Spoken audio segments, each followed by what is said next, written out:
There are 3 levels of commitment. 1. I will try. Ito yung shallow level. Try ko lang, baka sakali, nagbabaka sakali. Number 2. I will do my best. 50-50.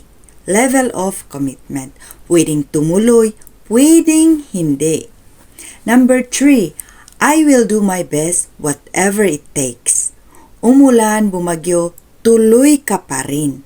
Naulanan ka na ng mga rejections, nasabunan ka na ng mga tawa ng kakilala mo, kaibigan mo, pati yung kinakasama mo. Kulang na lang maligo ka na at ma-refresh. Kapag naranasan mo na ang mga ito, pero pinili mo pa rin na tumuloy, malayo ka na sa dating ikaw.